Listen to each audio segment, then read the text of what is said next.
The Vethera shrunk her. She rewired their god machine from the inside. The morning she was supposed to do absolutely nothing, Sergeant Isolde Izzy Varick pulled a cracked alien circuit board out of her boot and set it on the bunk beside her coffee. The coffee was real. Actual ground beans, not the synthesized paste the mess hall dispensed from its gray dispenser tanks. She'd traded 3 weeks of ration credits for half a kilogram of Ethiopian dark roast, and she was going to drink every cup of it slowly, feet up, watching the gas giant rotate outside her porthole. That was the plan. That was the entire plan. She was on medical leave. The ship's surgeon, a thorough Scandinavian man named Halvorsen, who wore his disapproval like a second uniform, had filed the paperwork himself after the Ketra station op, left Izzy with 3 cracked ribs, a separated shoulder, and what he diplomatically called a concerning relationship with the word fine. She had been ordered to rest. Ordered by a superior officer. In writing, the circuit board sat on the bunk and hummed at a frequency she could feel in her back teeth. She picked it up. It was Vethara in origin. She could tell by the asymmetrical latticework, the way the biological and synthetic components grew together rather than being assembled. Vithara technology didn't have seams because Vithara technology was, in some essential sense, alive. The board had been recovered from the wreckage of a Vethara insertion pod that had tried and catastrophically failed to dock with Ketra Station about 6 weeks prior. Intelligence had been picking through the debris ever since, cataloging components, trying to understand what the pod had actually been designed to do. Most of the recovered pieces went up the chain. This one had been flagged as non-functional and cleared for disposal. Izzy had pulled it from the recycler bin on her way out of the debrief. She wasn't supposed to have it. That was, she reflected, very much on brand. She had been a combat engineer for 11 years, long enough to have developed opinions about alien hardware that her commanding officers occasionally described as unhealthy fascination, and she preferred to call due diligence. The Vethara had been humanity's primary military problem for 9 of those 11 years.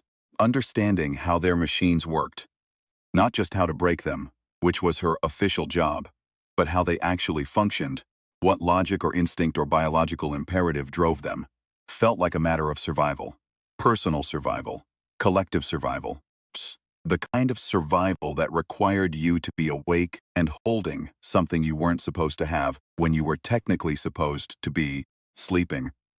She set the board on her knee and pulled out a multi-tool. Her cats watched her from the foot of the bunk with the particular expression. That meant they had already decided the outcome of whatever she was about to do, and found it mildly disappointing. Astro was the large one, charcoal gray Tom with amber eyes and a perpetual air of executive displeasure. Nova was smaller, faster, the color of pale sand, with dark tipping on her ears and tail. And she watched Izzy the way a hawk watches a mouse it hasn't committed to yet. They were not military animals. They were not therapy animals, though the ship's counselor had once suggested they served that function, and Izzy had laughed for a genuinely uncomfortable length of time. They were simply her cats. She had smuggled them aboard the Unsk Resolute in a modified equipment crate 7 years ago when the ship rotated out of dry dock, and in 7 years no commanding officer had successfully ordered them off, largely because every commanding officer who tried eventually came to her quarters, looking for company, and left with cat hair on their dress uniform and a slightly better mood. Don't, she told them. Nova blinked. Astro yawned, showing teeth. Izzy pressed the multi-tool's diagnostic head against the board's primary interface node and triggered a pulse. The world turned inside out. It happened between one breath and the next. There was no sound, no light, no dramatic flash of alien energy, just a sensation of everything rushing inward. The room folding around a single collapsing point that happened to be her, chinged, and then she was on the bunk still holding the multi-tool and the circuit board, and the world was very, very large. She lay still for 3 seconds. She sat up. The bunk's woven surface was a landscape now, individual fibers rising around her like a forest of gray-blue pillars, each one thick as her torso. The coffee mug on her footlocker was a distant cylindrical structure, dark and steaming, the size of a water tower. Porthole through which she'd planned to watch the gas giant was somewhere above and behind her, far away, its light falling across the bunk landscape. at an angle that illuminated the dust motes drifting between the fibers like slow-moving asteroids. She looked at her hands. They were her hands.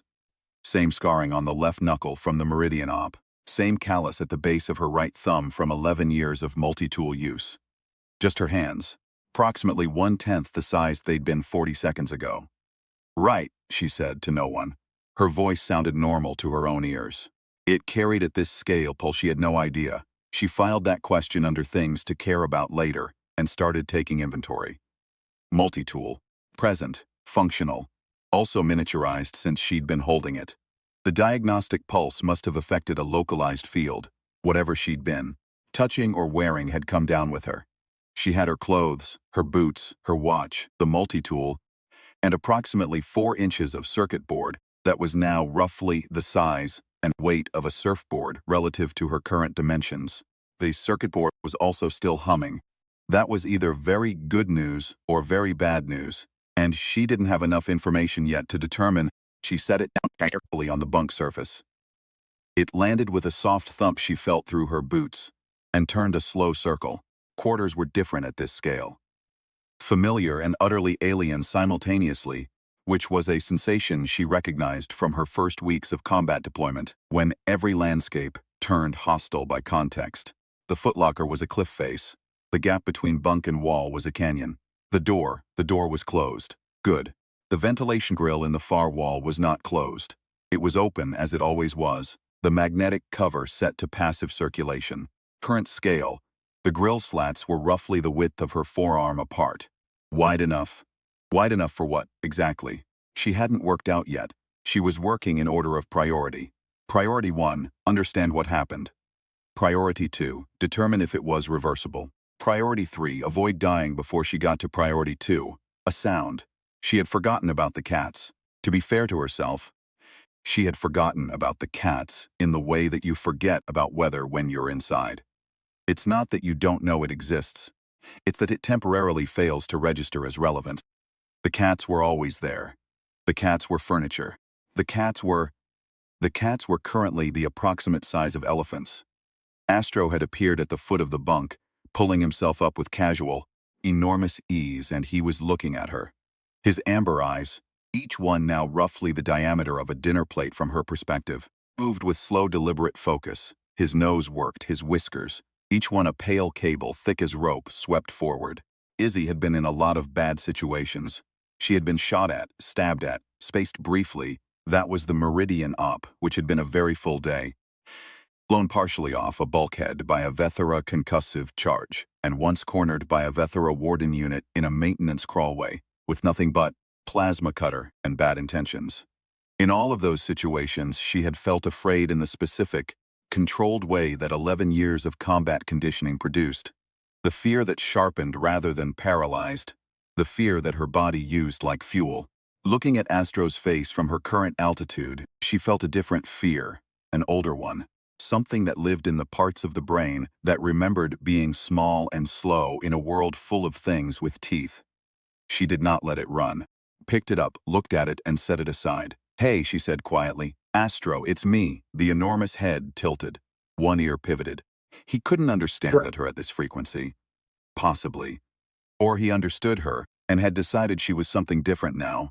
Something categorically reclassified by her change in scale from person to prey. She didn't know enough about feline cognition at this level of abstraction. She knew that house cats retained hunt instincts even when fully domesticated. She knew that movement triggered those instincts more reliably than scent. She knew that she was currently a small, warm, moving thing on a surface where small, warm, moving things historically appeared only when they were mice. She had, in fact, seen Astro catch a mouse once. He'd been fast, he'd been terrifyingly fast. She started moving. The circuit board was behind her, too heavy to carry quickly, too important to leave far behind. She grabbed one edge of it and pulled, dragging it with her toward the relative cover of the bunk's pillow topography. The board scraped across the fabric surface with a sound like heavy furniture being moved. Astro's head snapped toward the sound. She stopped. He watched. She breathed slowly, evenly.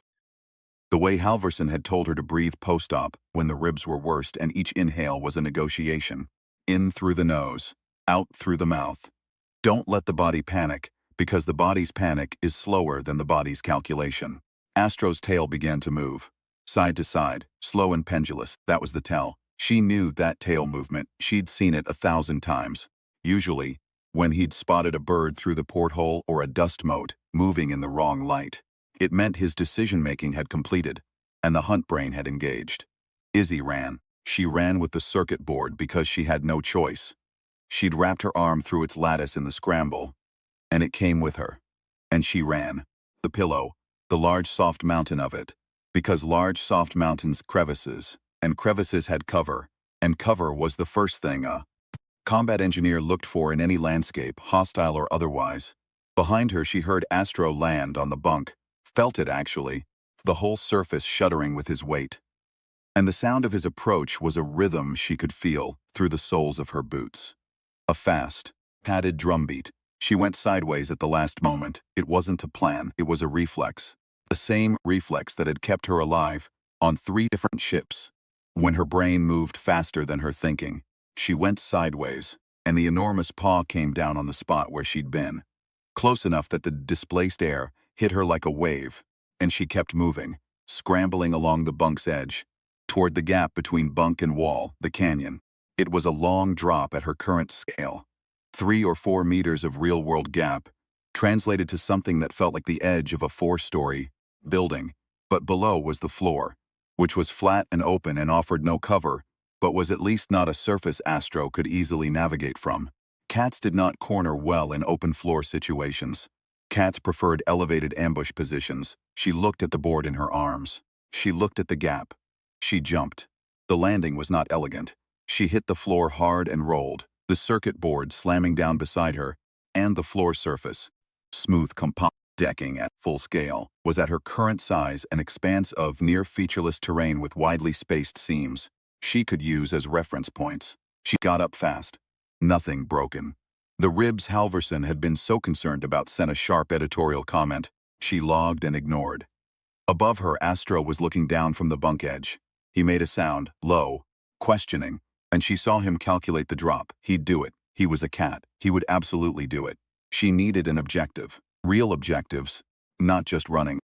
Running bought time. It didn't solve the problem. The problem was the circuit board, which had miniaturized her, and the circuit board was now at her side. And if it had done this once, it could, theoretically, do it again. And if she could figure out how to trigger the reversal. The board hummed. She put her hand on it and felt the vibration change slightly under her palm, like a living thing responding to touch. Vithara technology was alive. She'd always known it abstractly. She felt it now. She pulled out the multi-tool and started working. The floor was not a great workshop. Nova had appeared from somewhere. Of course she had. If Astro was engaged, Nova was already flanking. She'd learned this about them years ago, and it was funny right up until it wasn't.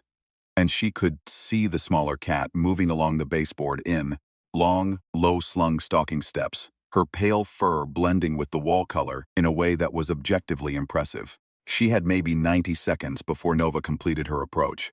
Fine. 90 seconds was something. She'd done more with less.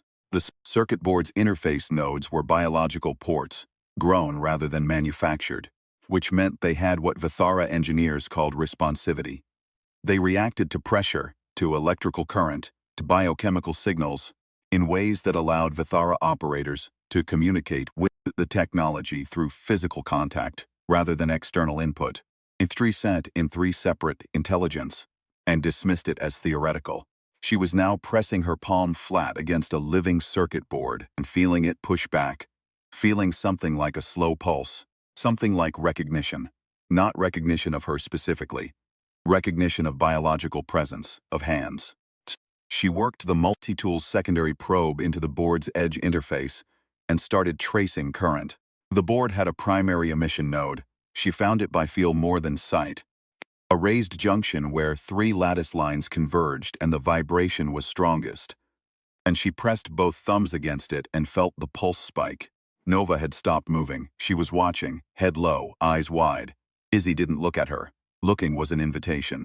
She kept her eyes on the board and her thumbs on the node, and she felt the field. Felt it the way you feel a static charge before it resolves. the air thickening around her, the bunk above her edge lit by something that wasn't light exactly, but performed the same function. Too much. She pulled back one thumb. The field eased. She needed to calibrate. A full emission had shrunk her. A reversed emission should theoretically expand. The logic was clean. The Vethara didn't do arbitrary physics. Their technology had internal logic the way human technology had internal logic. It followed rules. It had operating parameters. It had an off switch somewhere because everything alive had an off switch. She just needed to find the one that ran backward. Astro landed beside her. The sound of it was enormous, a thunderclap of impact, and the floor shook, and he was right there. Two of his paws close enough that she could have reached out and touched the fur. He'd aimed slightly wrong, misjudged her position from above, possibly, or misjudged the drop, or both, and he was in the process of reorienting, his head swinging toward her, his nose working furiously. She pressed both thumbs on the node again, hard. I know how this works. She told the board, or told herself, or told the universe at large. You respond to biological contact. You're reading me. I need you to run the other direction. The field spiked. Astro flinched back. The electromagnetic signature of the emission must have been uncomfortable at his proximity. And Izzy felt it surging around her, the same sensation as the initial shrink but reversed. Pressure outward, instead of inward. The room beginning to contract from her perspective. Canyon walls and cliff faces and bunk forest all compressing, rushing inward. She was on the floor of her quarters. Normal floor. Normal quarters. Normal-sized footlocker. Normal-sized door. Normal-sized porthole, through which the gas giant rotated with the slow indifference of things that existed at a scale where human engineering disasters were invisible. Her coffee, miraculously, was still warm. Astro sat 3 feet away, looking at her with the expression she'd always read as mild contempt and suddenly, intensely, loved. He was a cat, a normal-sized cat. His amber eyes were the size of amber eyes, and he blinked once, slowly, the way cats blinked when they were settling their dignity after an undignified moment. And then he looked away. Nova appeared from behind the footlocker and sat beside him. Izzy sat on the floor between them for a long moment. The circuit board was in her laps, slightly warm, no longer humming. Her ribs ached. The multi-tool was in her right hand. Outside the gas giant storm system, a vast spiral visible as a pale smear at this distance continued rotating.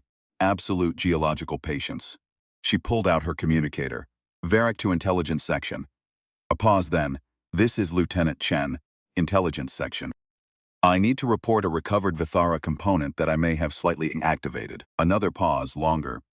Sergeant, on medical leave. I'm aware. The component activated anyway. I have notes. She looked at the board in her lap. The living lattice had gone quiescent. The biological pathways dim. But her thumbprints were still on the primary node. She could see the faint impression in the organic material, the way it had responded and shaped itself slightly to her contact. Also, I think I understand how their miniaturization field works. Both directions. A very long pause. I'll connect you to the section chief. She leaned back against the bunk and let Nova climb into her lap beside the board. Nova had decided, with the speed that cats decided things, that the whole episode had not happened, and the board was simply a warm surface available for sitting on. Astro remained on the floor nearby, watching the porthole with amber concentration. I need some coffee first, she told Lieutenant Chen, and reached up to retrieve the mug. 3 weeks later, Izzy stood in an intelligence section briefing room with Commander Adaze Okafor, Lieutenant Chen, pair of Vethara xenotechnology specialists from Ketra Station, and a holographic reconstruction of the circuit board's internal architecture, rotating slowly above the table. The reconstruction was wrong in 17 places, she knew, because she'd spent 2 weeks building the correct version. The miniaturization field operates on a principle of localized space-time density manipulation, said Dr. Yun, the senior xenotechnology specialist, gesturing at the hologram with the confidence of a man who had spent several months studying the board from the outside. The biological interface nodes respond to pressure differential, not biochemical signal, Izzy said.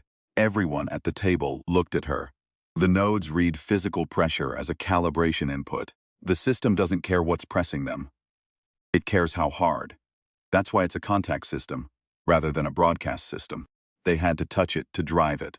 She pulled up her own reconstruction, overlaid it on Ewan's, here and here. These two secondary nodes run in opposition. Press 1, field collapses inward. Press both, field collapses inward faster. Press the second one while holding the first. You've operated this device, Commander Okafor said. It was not quite a question.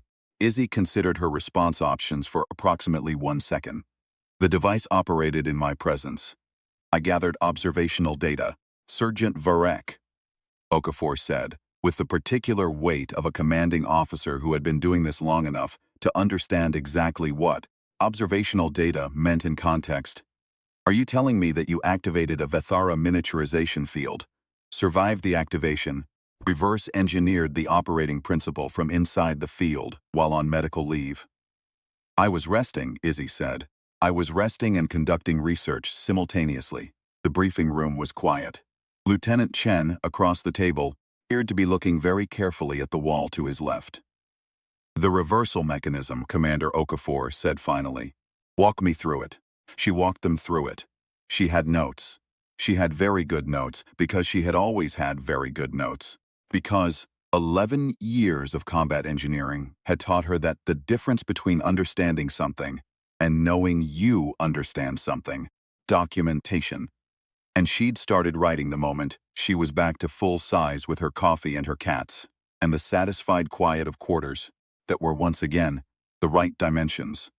The Vethara miniaturization field worked by expressing a localized compression effect through a biological lattice that responded to direct physical calibration.